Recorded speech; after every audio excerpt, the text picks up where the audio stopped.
আল্লাহ যাকে চান তার দিকে নিয়ে আসেন, আর যে তার অভিমুখী হয় তাকে তিনি হিদায়াত দান করেন। এখানে দাওয়াত খুঁজে পান নাই? না,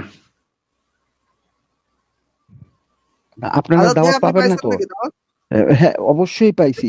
উনারা পাবে না তো, উনারা দাওয়াত পাবে না এই কারণে। দর্শকরা পাইছে কিনা, দর্শকদের কাছে একটা প্লিজ না, থাকলো যে দর্শকরা আপনারা দাওয়াত খুঁজে পাইছেন কিনা। আমার এই হ্যাঁ, শাহেদ ভাই পাই নাই, ঠিক আছে? হাদিস অস্বীকার করার যে প্রচেষ্টা, যে যে উদ্দেশ্যে করুক না কেন, এই প্রচেষ্টা হলো দ্বীন অস্বীকার করার প্রচেষ্টা। দেখেন বলেন। শাহেদ ভাই, আপনি তো জি সবার ভাই। প্রথমে যে আয়াতের কথা বলছেন, সূরা 13 নম্বর আয়াত, তাই না? জি। প্রথমে এই আয়াতের কথা বলছিলেন না? এই আয়াতে তো না, মানেন না। প্রথমে জুমারের 23 নাম্বার আয়াত বলছি। আচ্ছা, সূরা 13 নম্বর আয়াতের কথা তো বলছেন আপনি নাকি? হ্যাঁ, বলছি। এই আয়াতটা মানেন আপনি?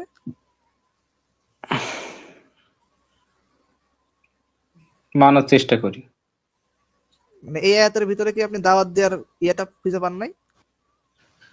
যে মানুষকে ইসলামের দিকে দাওয়াত দিতে হবে, এই আয়াতের ভিতরে পান নাই আপনি? না। পান নাই, তাই না? আচ্ছা, দেখি আমরা হুম। একটু, হ্যাঁ?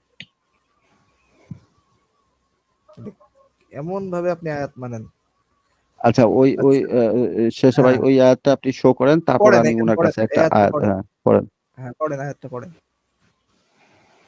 শাহেদ সাহেব পড়েন, তিনি আয়াতটা পড়েন। তোমাদের জন্য দিন বিধিবদ্ধ করে দিয়েছেন, যে বিষয়ে তিনি নূহকে নির্দেশ দিয়েছিলেন, আর তোমার কাছে যে ওহী পাঠিয়েছি এবং ইব্রাহিম, মুসা ও ঈসাকে যে নির্দেশ দিয়েছিলাম, আহ, তা হলো তোমরা দিন কায়েম করবে এবং এতে বিচ্ছিন্ন হবে না। তুমি মুশরিকদেরকে যেদিকে আহ্বান করছো তা তাদের কাছে কঠিন মনে হয়। আল্লাহ যাকে চান তার দিকে নিয়ে আসেন, আর যে তার অভিমুখী হয় তাকে তিনি হিদায়াত দান করেন। এখানে দাওয়াত খুঁজে পান নাই? না, আপনারা আজাদ ভাই দাওয়াত আপনি পাবেন না পাইছেন তো? নাকি দাওয়াত? হ্যাঁ, অবশ্যই পাইছি। উনারা পাবে না তো, উনারা দাওয়াত পাবে না এই কারণে। দর্শকরা পাইছে কিনা, উ- দর্শকদের কাছে একটা প্লিজ না, থাকলো যে দর্শকরা ইয়ে, আপনারা দাওয়াত খুঁজে পাইছেন কিনা।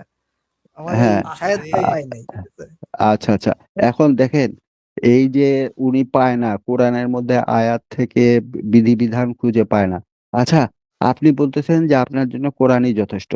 আচ্ছা, ঠিক ভাই, আছে। আমাকে তো এক মিনিট বলতে শেষ দিয়ে করে ভাই, যাবেন? বলেন আগে আমাকে এই আয়াতটার সমাধান শেষ দিয়ে শেষ তারপর করুন। বলেন। জি, নিসার শেষ 31 নম্বর আয়াতটা একটু স্ক্রিনে আনেন তো ভাই। নিসার 31 নম্বর আয়াতটা নিয়ে আসেন ভাই, এই স্ক্রিনে। একটা আমার দরকার, এটাতে আমি বলে শেষ করলে ভালো হতো। না, এটা পরে বলিয়েন। আপনি আপনার আপনার আপনি এই আয়াত নিয়ে কথা বলতে পারবেন না, আপনার ওই যোগ্যতা নাই। আপনি আয়াত অস্বীকারী, আপনার বলার দরকার নেই। এই যে দেখেন, তাহলে ভাই আমার কথা বলার কিছু এই না, আয়াতটা আপনি পড়েন তো। এখন ট্যাগ দিতে এই থাকেন। আয়াতটা পড়েন তো। না, আপনি বলতেছেন যে কোরআনই যথেষ্ট। এখন আপনি আমাকে এই যে এই আয়াত অনুযায়ী পড়েন, আয়াতে কি লেখা আছে। আর শেষ সবাই একটু পড়ে দেন তো, আমি মোবাইলে আছে দেখতে পাচ্ছি না, আয়াতটা না, পড়েন তো। আপনি নিচ্ছেন, আপনি পড়েন। হ্যাঁ, নিশ্চয় তো পড়েন। আপনি পড়েন।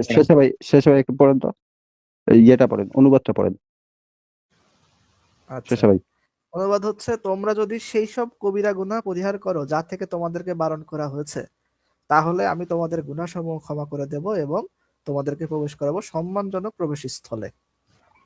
আচ্ছা, তাহলে এই আয়াত থেকে বলতেছে যে তোমরা যদি সেই সব কবিরা গুনাহ থেকে পরিহার করো, তাহলে তোমাদেরকে আমরা গুনাহ মাফ করে, তোমার গুনাহগুলো মাফ করে দিব। ভাই, গুনাহ একবার বলতেছে যে সেই সব গুনাহ থেকে যেগুলা করতে মানা করতেছে, আবার বলতেছে যে গুনাহ মাফ করে দেবো। মানাই যদি করলো, আল্লাহর যদি যেটা আপনি করবেন না, না করে আবার ফের কোন গুনাহ মাফ করবে? ও বাইর করে দেন তো আমাকে ভাই, আয়াত দিয়ে বাইর করবেন, আয়াত দেন। মানে এখানে কবিরা গুনাহ আর ছোট গুনাহ, বড় গুনাহ এগুলা আছে। আপনি এটা তালিকা এখন আমাকে আনে দিবেন। ছোট গুনাহ তালিকা দেন, বড় গুনাহ তালিকা দেন, কোরআন থেকে দিবেন। বাহির থেকে আপনার আকল থেকে দিবেন না। জি, দেন। কোরআন থেকে দেবো, তাই না? দেন। আচ্ছা, আমি তো ভাই মিনিমাইজ করতে পারছি না, আমার নোট করা আছে, ওখানে না যেতে পারলে আমার 1 মিনিট মিনিমাইজ করি, আমি তারপরে আয়াত বলি। নিয়ে আসেন, আপনি 1 মিনিট পরে নিয়ে আসেন, করেন। সমস্যা নেই। ঠিক নিয়ে আছে, আসেন। ঠিক। হুম।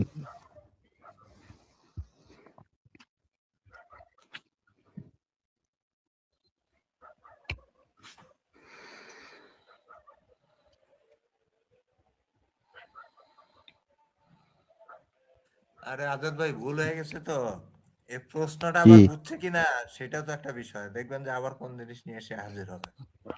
হ্যাঁ, এদের তো কামে এটা। আর আপনার মনে করেন যে এরা তো মনে করেন সরাসরি একটু আগে দেখলেন প্রথমে বলল যে ভাই আল্লাহ শুধু কোরআন নাজিল করছে, পরে যখন দেখানো হইলো তখন বললো যে না, হ্যাঁ, হেকমও নাজিল করছে, মিজানও নাজিল করছে। মানে কিভাবে এরা মানে মানুষকে ইয়ে করে,